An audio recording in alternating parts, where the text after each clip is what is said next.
আসসালামু আলাইকুম। এই ভিডিওতে আমরা দেখব কিভাবে অফিসের শর্টকাট কি সমূহকে আমরা কাস্টমাইজ করব। আমরা সাধারণত জানি যখন আমরা কোনো ডকুমেন্ট লিখি, লেখার পরে আমরা সেটাকে সেভ করার জন্য ইউজ করি কন্ট্রোল অ্যাশ। ইচ্ছে করলে আমরা এই কন্ট্রোল অ্যাশের পরিবর্তে অন্য আরেকটি কিওয়ার্ড বা অন্য আরেকটি কিউ ইউজ করে আরও দুটি কিউ ইউজ করতে পারবো। আমরা এখন একটা জিনিস দেখব, আমরা সাধারণত যারা বাংলা লিখি তারা দুইটাই ফন্ট, বাংলা এবং ইংরেজি লেখার সময় দুইটা ফন্ট ইউজ করি। একটা হচ্ছে টাইমস নিউ রোমান, আরেকটা হচ্ছে ৭৭ এমজি।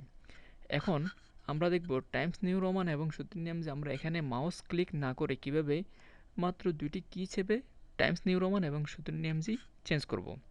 তাহলে আমরা প্রথমে চলে যাব অফিস আইকনে, ওয়ার্ড অপশন, ওয়ার্ড অপশন থেকে দেন আমরা কাস্টমাইজে ক্লিক করব।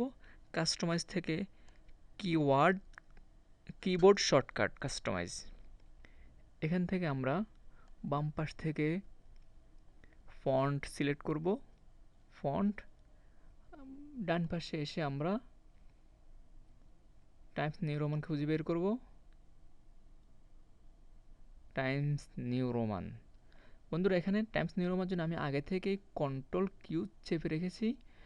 যদি এটা কারো থাকে তাহলে সেটা আমরা রিমুভ করে দেব, নতুন করে আমরা দেব। আমরা এখানে চাপবো কন্ট্রোল কিউ, চলে এসেছে, অ্যাসাইন করব, হয়ে গেছি। দেন আমরা বাংলা যে ফন্টকে আমরা কাজ করব ৭৭ এমজি, অবশ্যই ৭৭ এমজির জন্য এখানে একটি কিওয়ার্ড সেভ করা আছে, আমরা সেটাও রিমুভ করে দেবো, নতুন করে করব। এরপরে কন্ট্রোল ডব্লিউ, এটাকে অ্যাসাইন করব। দেন আমাদের কাজ শেষ। আমরা ইচ্ছে করলে এখানে আরও অনেকগুলো আছে, সেগুলো কাস্টমাইজ করতে পারি। আমরা যদি এখানে ইনসার্ট নেই, ইনসার্টের মধ্যে আছে এখানে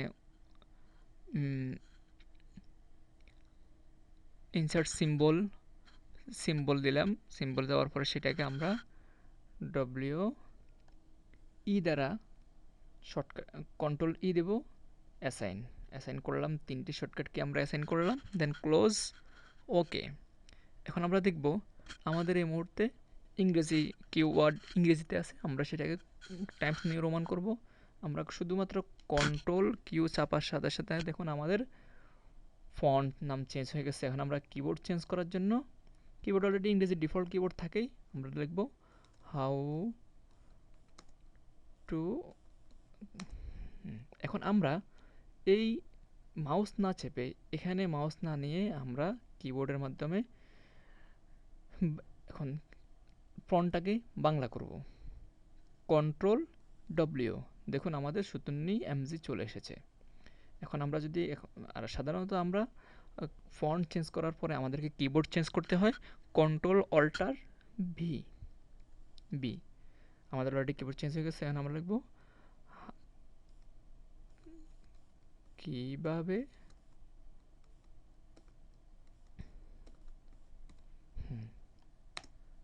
থ্যাংক ইউ বন্ধুরা, আশা করি বুঝতে কোনো প্রবলেম হয় নাই। ধন্যবাদ।